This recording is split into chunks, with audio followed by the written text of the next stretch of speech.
Buenos días, muy buenas tardes a todos los que me ven detrás de esa pantalla, detrás de esa cámara. Especial a mis estudiantes que van a ver estos videos, esta serie de videos en las cuales vamos a intentar un poco explicar brevemente algunos conceptos clave para que ustedes vayan comprendiendo y vayan entendiendo de qué se trata la materia de historia de este año. ¿Ya?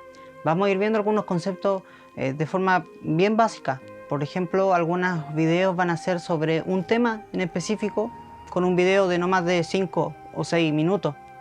Algunos obviamente van a ser un poco más extensos. También vamos a subir algunas clases completas, ¿ya? Para que a ustedes obviamente les quede un poquito más claro todo el tema de esta materia. Bien, el tema de hoy va a ser este cambio de la Edad Media a la Edad Moderna, que hay varias lógicas que van pasando. Nosotros el año pasado en séptimo básico estuvimos viendo la Edad Media. Teníamos que al final de todos estos feudos, estos señores feudales que gobernaban, teníamos la Baja Edad Media, que empezó a desarrollarse con la formación de ciudades, la formación de mercados, y empezaron a cambiar las lógicas, porque empieza a aparecer una clase, que fue la burguesía, que empieza a cambiar las reglas del asunto.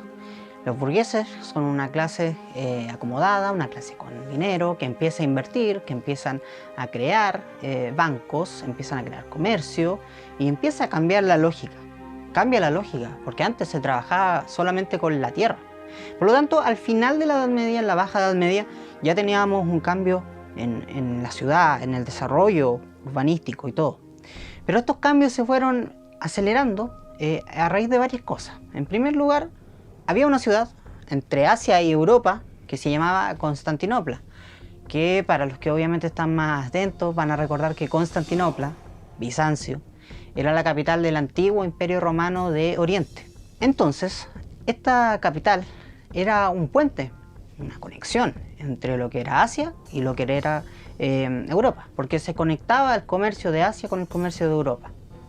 Pero Europa y en general Asia no contaban con que iban a aparecer los turcos otomanos, estos poderosos guerreros que tomaron la ciudad, la controlaron y obviamente bloquearon todo el acceso, los bloquean, ¿ya?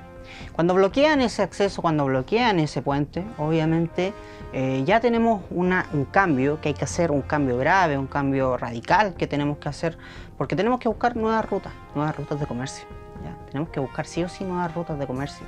Por lo tanto, ahí tenemos ya un antecedente directo que nos va marcando a lo que es el inicio de la Edad Moderna. ¿Bien?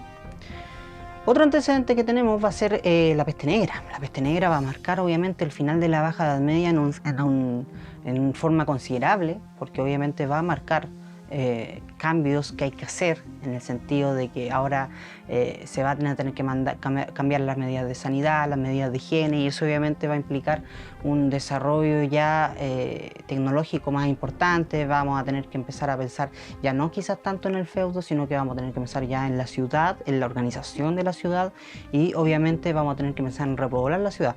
La peste negra obviamente termina, se termina este proceso de muerte que fue muy terrible, que lo vimos el año pasado, pero cuando se termina este proceso las ciudades empiezan a renacer, ¿ya? De ahí también viene el nombre de renacimiento. Entonces cuando empiezan a renacer las ciudades, renacen por obviamente diversos factores que permiten que la ciudad crezca, florezca, y que obviamente la gente ya tenía una mejor alimentación, una mejor salubridad, y obviamente esta peste se empezó a controlar, y cuando ya se controla se termina de eliminar y se encuentra una cura, obviamente, y esto ya empieza a alejarse del continente europeo, permitiendo obviamente el cambio de las lógicas, ¿ya? De los hombres de la Baja Edad Media a los hombres del Renacimiento. Bueno, otra de las cosas que cambia de la Edad Media a la Edad Moderna es que tenemos que empiezan los conflictos religiosos poco a poco entre el papado, el mismo papado, por el poder político, porque el papado ya empieza a pelearse el poder político. Entonces obviamente empieza a haber una separación ya entre la misma Iglesia Católica, que empieza a marcar diferencias, y que después va a tomar esta idea y se van a aferrar a esta idea Martín Lutero y otros, para obviamente determinar este cambio y esta separación definitiva de lo que es la Iglesia con las decisiones políticas, ¿ya? Que era lo que pasaba en la Edad Media, que en la Edad Media la Iglesia era la que tenía el control de todas las situaciones y que ahora obviamente eso ya va a dejar un poco de lado, va a dejar un poco de ser así. Otro de los cambios principales que vamos a tener va a ser el cambio del pensamiento, el cambio en las lógicas de la política, el cambio en las lógicas de la economía, pero esos cambios los vamos a ir viendo más en detalle cuando empecemos a ver Renacimiento. Por lo tanto, ahora estamos hablando, y quiero cerrar con esta idea, de los primeros cambios que tenemos de la Baja Edad Media a la Edad Moderna, que se conocen como la crisis del siglo XIV, ¿ya?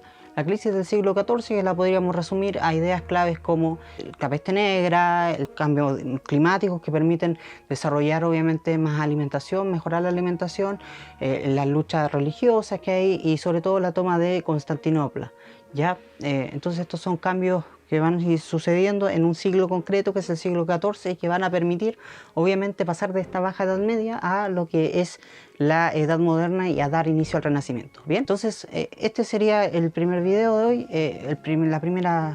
la primera cápsula informativa. Es la primera, entonces obviamente les pido comprensión de todo lo que están viendo acá y pueden pausar, pueden ir viendo el video, etcétera, para que a ustedes les quede más claro, ¿ya? Entonces, próxima cápsula que va a ir, la idea es que se suba un video diario a este canal y obviamente yo voy a ir tomando temas de séptimo, temas de octavo y quizás también tome algunos otros temas para ir viendo cómo lo vamos a ir gestionando este tema, ¿ya? Entonces, un saludo para todos los octavos, para todos los chicos de octavo, que estén muy bien y nos vemos en el próximo video.